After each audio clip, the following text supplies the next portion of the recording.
salah saya?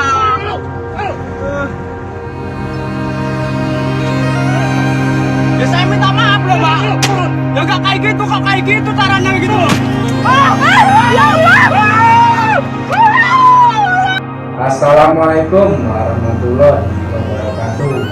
Saya Rudi Susantoso dan istri saya Suyati mengucapkan terima kasih kepada jajaran Satreskrim Polres Lahat dan Unitreskim Polsek Merapi Barat atas merespon dengan cepat laporan kasus pengeroyokan yang kami alami pada hari Sabtu tanggal 25 September 2021 sekiranya pukul 20 waktu Indonesia Barat, sehingga salah satu pelaku berhasil diamankan.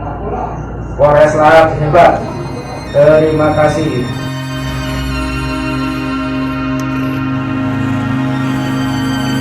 Apalagi Bang? Jangan getah-getah.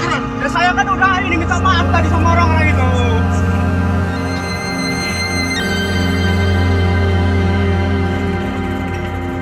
Apalagi saya apalagi? Pak, apa sih Pak?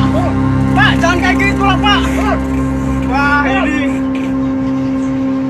Iya maaf, saya minta maaf bener. Iya turun, ini mau Kok turun. kayak gitu tuh Pak?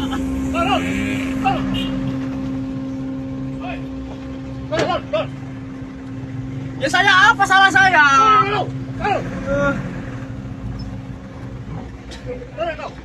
Ya saya minta maaf loh Pak. Ya nggak kayak gitu, kok kayak gitu caranya gitu loh. Ya Allah.